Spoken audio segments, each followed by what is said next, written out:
Para quem não sabe, é a primeira vez que eu vou fazer isso. Então, estou um pouco nervoso, normal, mas quando a gente entende que é para a glória de Deus, acho que dá para acalmar um pouquinho mais.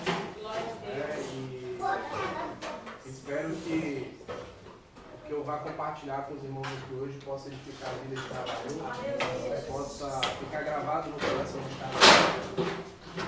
Meditei bastante nessa palavra e deram algumas confirmações durante a semana dizendo que era para me falar sobre isso. Eu não ia falar sobre isso, eu ia falar sobre uma outra situação, uma outra mensagem que coincidentemente meu pai nem sonha em saber, mas eu vi ele pregar numa escola dominical quando ele estava dando a palavra. Mas isso vai ficar para um segundo momento, um outro momento, porque Deus não mandou falar outra coisa, então tem que falar outra coisa. já é um sinal que vai pregar de novo uma hora. Eu vou usar o celular porque as minhas anotações estão aqui, tá? Primeiro eu queria fazer uma reflexão que eu acho que nada acontece por acaso. Tudo acontece segundo a permissão de Deus. Então, no dia 17/6 de 88 eu nasci. Certo? Essa é a minha data de nascimento. 17/6 de 88. No dia 17 de dezembro do ano passado, 17 de dezembro do ano passado, foi o dia que eu terminei o meu casamento. Eu saí de casa.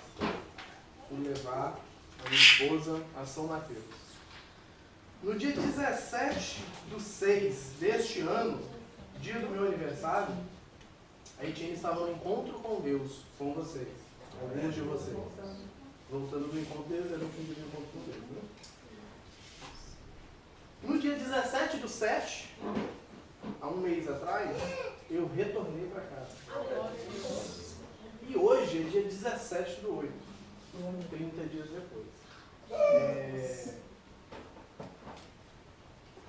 Então assim, ó, nada é por acaso, nada acontece por acaso. E as coisas acontecem segundo a permissão de Deus. Permissão é diferente de vontade. Né? Dá para citar o exemplo de Jó, por exemplo. Deus permitiu que Jó passasse por toda aquela situação. Deus permitiu, mas não era a vontade de Deus ver o filho dele sofrer. Né? Então nós temos que entender que tudo acontece segundo a permissão de Deus. Eu entendo que quando Ele permite, quando Ele faz com que nós passemos por certas coisas, é para o nosso crescimento, é para que a gente evolua. Né? Então a gente tem que sempre aprender, independente da situação que a gente estiver passando. Isaías, durante esses dias, esses 17 que eu falei, então se a gente parar para pensar um pouquinho, foram prazos que foram passando, 30 dias, mais 30 dias, e mais 30 dias, e mais 30 dias. E lá em Isaías 40, versículo 31, diz assim, Isaías 40, versículo 31. Mas os que esperam no Senhor renovarão as forças, subirão com asas como águias, correrão e não se cansarão, caminharão e não se fatigarão. Né? Então, é muito importante que a gente tenha perseverança, que a gente tenha paciência, que a gente tenha fé, né? Porque o nosso tempo é totalmente diferente do tempo de Deus. Às vezes nós nos planejamos e queremos que as coisas aconteçam no nosso tempo. E não é no nosso tempo, é no tempo de Deus. Às vezes vai ser amanhã, às vezes vai ser daqui uma semana, às vezes vai ser daqui 30 dias, às vezes vai ser daqui um ano, às vezes vai ser daqui 10 anos. Mas o que nós temos que ter é a certeza e a fé de que a promessa será cumprida. Deus não faz promessa para ficar pelo caminho. Então nós nunca podemos perder a nossa fé. Sempre perseverar, porque Ele está trabalhando. Até naquele momento que você acha que Ele não está fazendo nada, Ele te bate no desespero. Ele está ali, Ele está trabalhando, Ele sabe o que Ele está fazendo. Tá? E para fechar o número 17, e foi quando eu tive a confirmação, é justamente a palavra que eu vou ministrar, que está em Mateus 17, Eles deram 17. 22 a 33. Aí não teve jeito. Mateus, capítulo 17.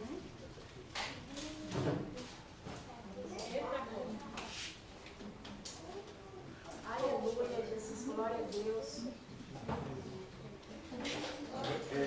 Do verso 14 ao verso 22. 17, Todos acharam? Mateus 17. Amém.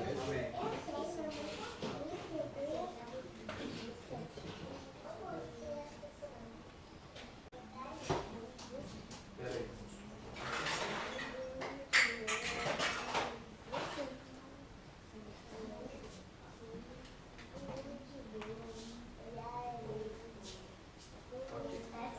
E quando chegaram à multidão, aproximou-lhes um homem, pondo-se de joelhos diante dele e dizendo: Senhor, tem misericórdia de meu filho, que é lunático, e sofre muito, pois muitas vezes cai no fogo e muitas vezes na água. E trouxe-o aos teus discípulos, e não puderam curá-lo. E Jesus respondendo disse: Ó geração incrédula e perversa, até quando estarei eu convosco? E até quando vós sofrereis? Trazei-mo aqui. E respondeu Jesus, o demônio. E repreendeu Jesus o demônio, que saiu dele. E desde aquela hora o menino sarou. Então os discípulos, aproximando-se de Jesus em particular, disseram: Por que não podemos nós expulsá-los? E Jesus lhe disse: Por causa da vossa pouca fé. Porque em verdade vos digo que, se tiverdes fé como um grão de mostarda, direis a este monte: passa daqui para acolá, e há de passar, e nada vos será impossível. Essa passagem eu achei muito interessante. Ela acontece num momento que Jesus está realizando curas, realizando milagres, falando através de parábolas, né? E um certo homem tem um filho, aqui nessa tradução fala lunático, outros vão falar que ele é epilético, e o pai desse menino leva o filho aos discípulos de Jesus. E os discípulos de Jesus não conseguem expulsar aquele demônio da criança, né? E aí Jesus fala, quase que, não sei se a palavra certa é essa, mas quase como um desabafo, ele fala: Ó geração incrédula e perversa, até quando vocês vão sofrer? Até quando eu vou estar aqui? Traz o menino. E quando ele traz o menino, Jesus dá uma ordem e imediatamente o demônio é expulso do menino e o menino é sarado. E os discípulos assistindo aquilo, depois, em particular, os discípulos chamam Jesus do canto e perguntam: por que nós não conseguimos expulsar? E aí Jesus fala: por conta da tua pouca fé. Pois em verdade vos digo que, se tiveres fé como um grão de mostarda, você terá poder para mover montanhas e nada vos será impossível. Se você reparar bem, primeiro Jesus fala: foi por conta da tua pouca fé. Depois ele fala que, se tiveres fé como um grão de mostarda, você vai poder fazer coisas impossíveis, né? E aí, nesse momento, se você parar para pensar, se você não reparar bem, você pode até se confundir. Por quê? O grão de mostarda, para quem nunca viu, e é interessante que veja, é aquilo ali. Eu achei que você ia dar O grão, ele é minúsculo. Ele é daquele tamanho ali, com a imagem do dedo, dá pra gente ter uma ideia muito boa. E o grão de mostarda, por ele ser tão pequeno, Jesus ele faz um comparativo da nossa fé com o grão de mostarda. Isso quer dizer, então, que se eu tiver uma fé do tamanho de um grão de mostarda, eu vou fazer coisas impossíveis? Não, porque ele é pequeno e Jesus acabou de falar que ele não conseguiu expulsar o demônio por conta da pouca fé. Lá em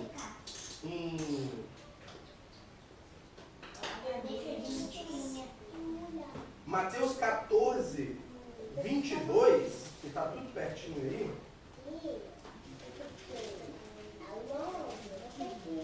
fala assim: e logo ordenou Jesus que os seus discípulos entrassem no barco e fossem adiante para outra banda, enquanto despedia a multidão. e despedida a multidão, subiu ao monte para orar à parte. E chegada, já à tarde estava a de sol. O barco estava já no meio do mar, açoitado pelas ondas, porque o vento era contrário. Mas à quarta vigília da noite, dirigiu-se Jesus para eles, caminhando por cima do mar. E os discípulos, vendo-o caminhar sobre o mar, assustaram-se, dizendo: é um fantasma, e gritaram com medo. Jesus, porém, lhes falou logo, dizendo: tende bom ânimo, sou eu, não temais.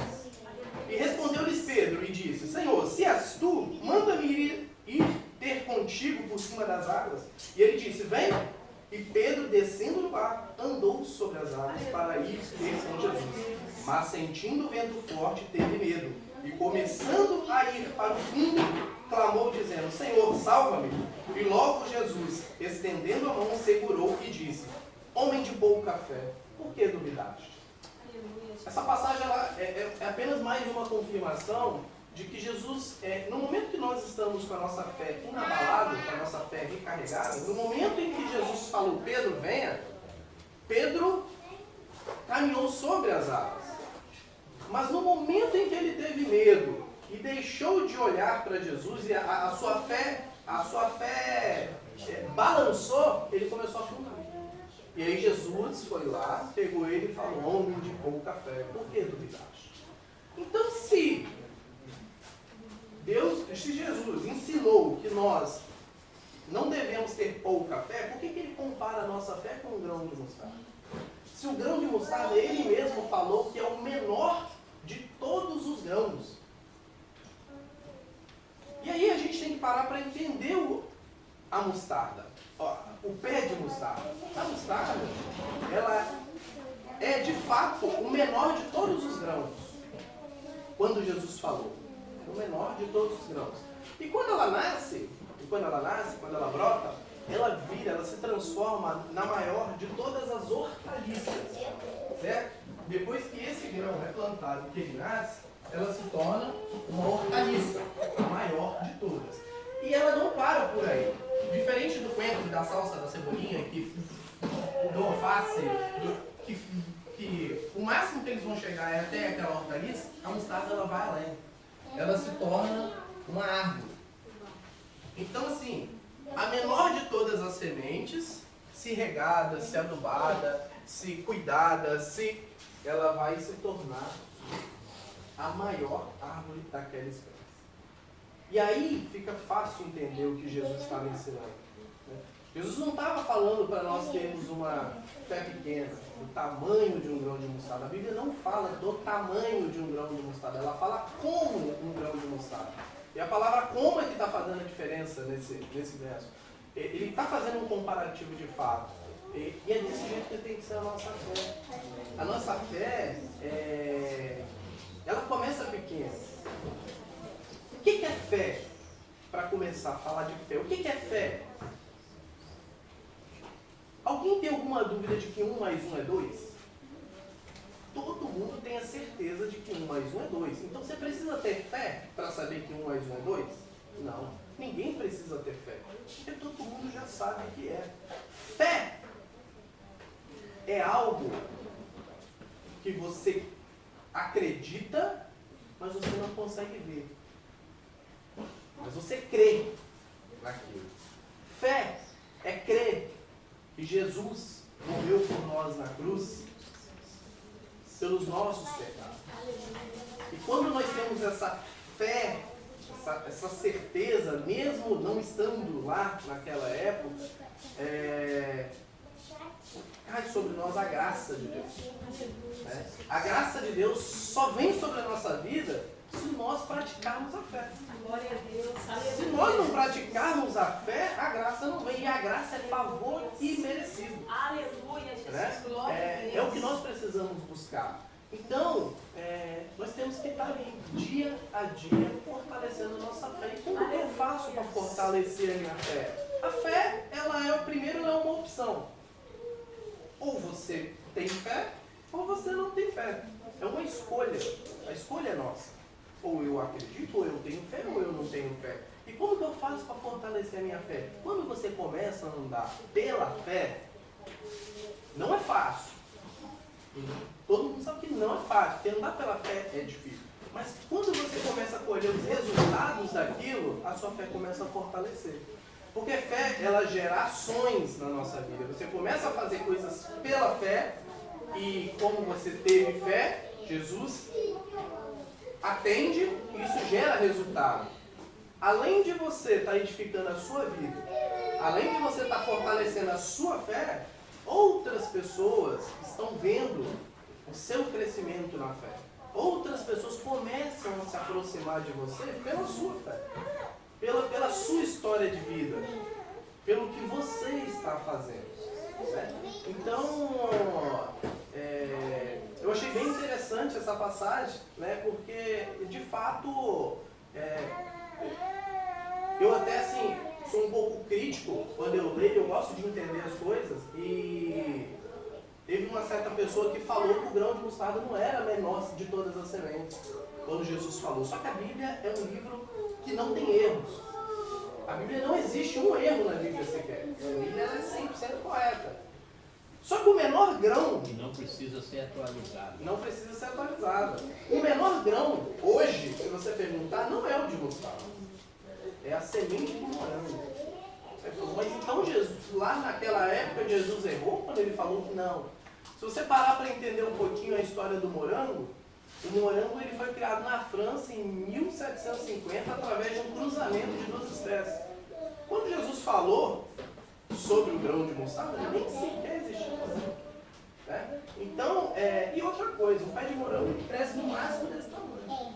Jesus não ia usar uma semente de morango para dar um exemplo que ele queria. Ele estava usando uma parábola para ensinar para todos que estavam ali como deveria ser a nossa fé. Né? Então é muito importante quando a gente lê a Bíblia, a gente pedir a revelação de Deus, para que Ele nos mostre realmente o que Ele está nos falando, porque se a gente entender que a nossa fé pode ser do tamanho de um mostarda, a gente está cometendo um erro grave.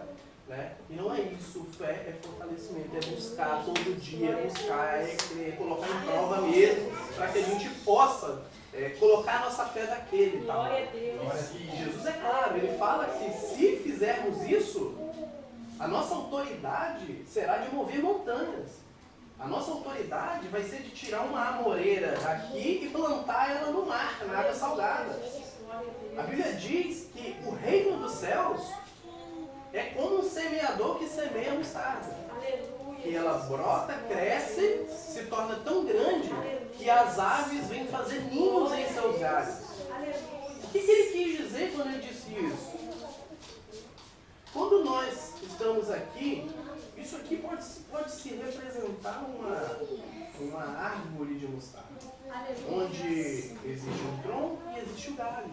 E o que são essas aves que vêm fazer ninhos nesses galhos? São as pessoas que estão se aproximando de nós.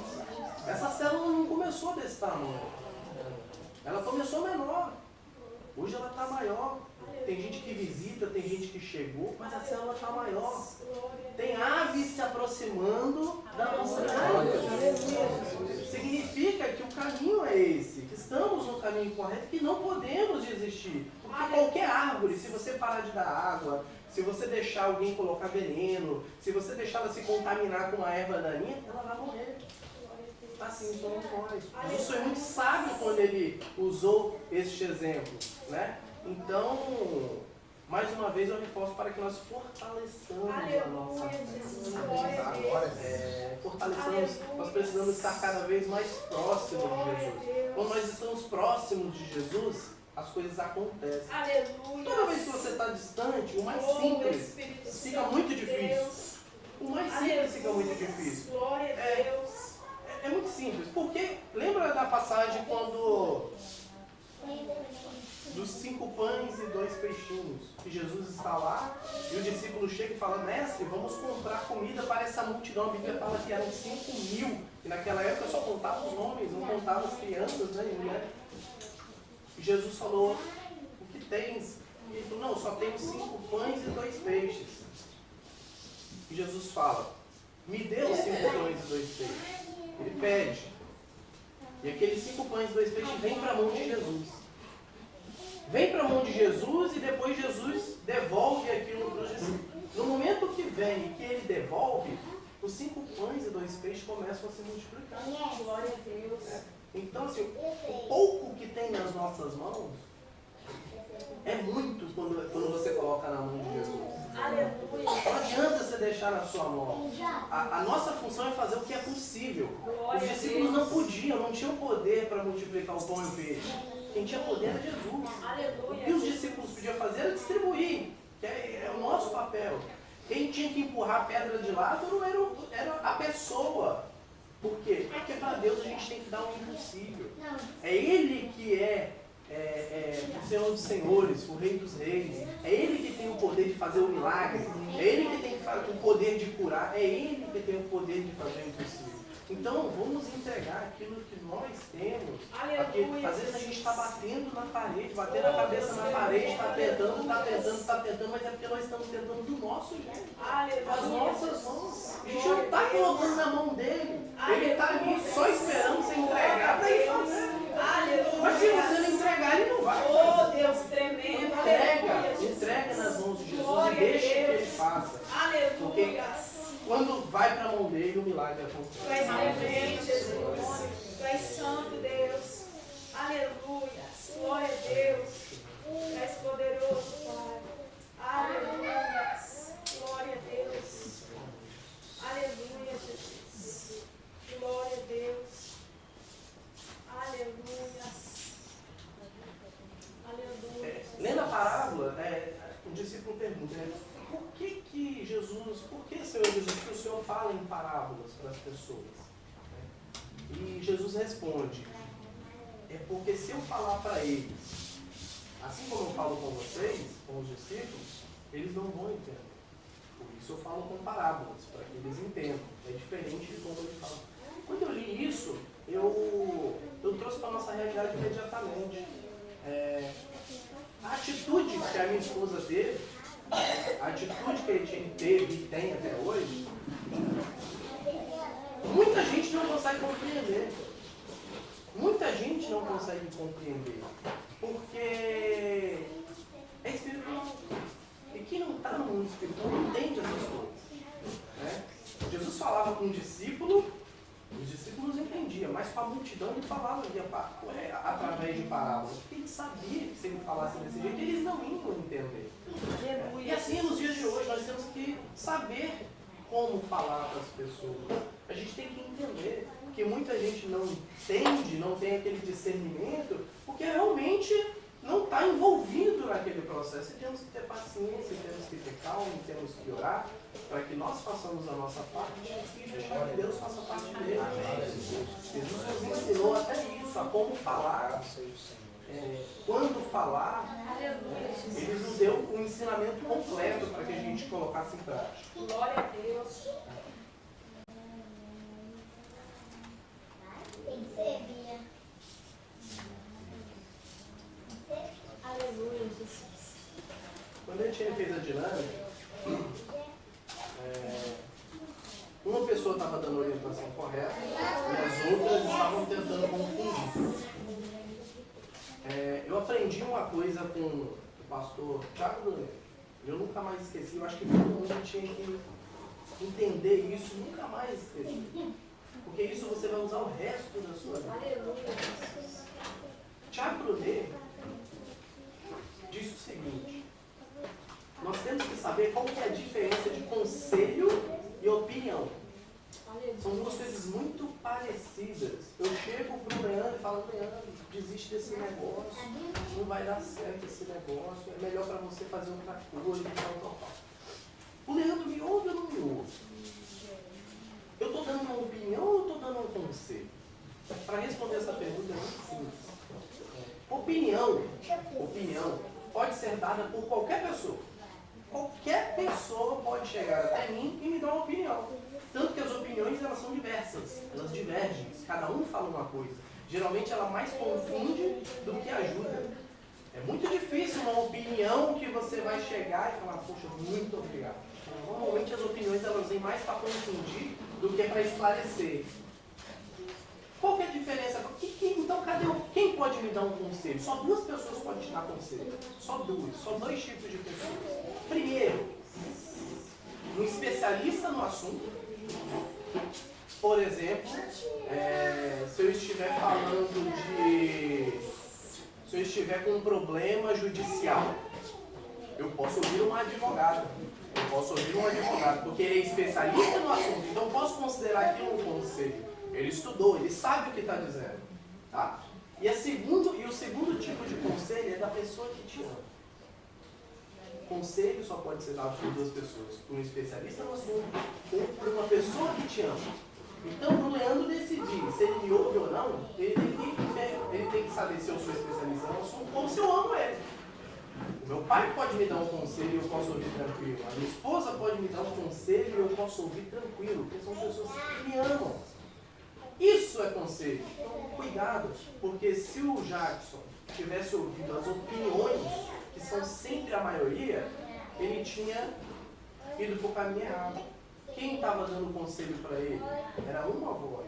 Naquele caso ali, representando a voz do Espírito Santo. Né? Então temos que ter muito cuidado no nosso dia a dia com os conselhos e opiniões que estamos ouvindo. Vamos sempre dar ouvido aos conselhos e não às opiniões. Então, um gancho que eu queria pegar na dinâmica que tenho aplicado e tem feito muita diferença na minha vida.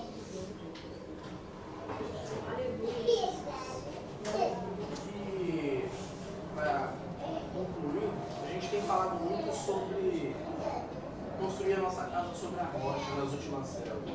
A gente sempre fala que possamos edificar a nossa casa sobre a rocha, não sobre a areia, sobre a rocha. Não. E você fala isso tantas vezes, né? E às vezes tem que parar também um pouquinho para pensar. O que é mais fácil construir essa casa ela tem um alicerce, né? Uma base embaixo, sob a terra. Né? É mais fácil cavar na areia ou na pedra? Na areia é mais fácil, é muito mais fácil na terra cavar. Tanto que as casas são feitas no barro, vê casas sendo feitas sobre a terra. Só que se você não fizer, todo mundo sabe que se não fizer uma base forte, essa casa pode ser comprometida com qualquer tremor que houver no terreno. Então, nem sempre o caminho fácil é o caminho certo. Jesus quis dizer isso muito claro, que a nossa casa seja construída sobre a rocha. Imagina construir uma casa sobre a rocha. Existem algumas casas sobre a rocha. Imagina a dificuldade, o trabalho, o tempo que demorou, o preço que se pagou para que isso fosse acontecer. Mas e o resultado final? Né? Quando você compara as duas, a casa sobre a rocha é inabalável. A casa sobre a rocha, ela suporta a ventania, ela suporta a chuva, vai vir dificuldade, mas ela vai permanecer de pé. Então, às vezes é um caminho difícil que nós temos que seguir. Não vamos correr do caminho difícil, vamos andar nele firmes, seguindo os ensinamentos de Jesus, com a nossa fé fortalecida, crescendo, buscando o crescimento dessa fé a cada dia. Que a cada dia nós possamos olhar para trás e entender que hoje a minha fé está maior do que ontem. E que essa fé gere resultados, principalmente resultados, para nós e para as pessoas que estão conosco. Para que a graça de Deus desça sobre a gente, nós possamos ser abençoados e abençoar também a vida dos outros. Porque é fato, a gente está há pouco tempo e ontem, hoje, misteriosamente, o meu diretor entra comigo na minha sala e eu tenho uma conversa de pelo menos uns 20 minutos, ele é católico, e a gente conversou muito sobre, ele falou sobre a Igreja Católica, eu falei sobre, mas foi uma conversa muito boa, muito edificante, e eu gosto quando Deus começa a me dar essas oportunidades, porque é muito bom edificar a vida dos outros. Quando a gente sente, quando a gente está no corpo, inserido, e sentir a presença do Senhor, o que a gente mais quer é falar, trazer todo mundo para cá, trazer todo mundo por meio para sentir isso que a gente sente, para sentir essa paz, essa alegria, essa segurança e essa certeza que o caminho é esse. Então é muito bom que Deus já começou a fazer e glória a Deus por esse momento. Espero que os irmãos tenham sido abençoados e hoje que eu tenho para compartilhar com os irmãos é isso.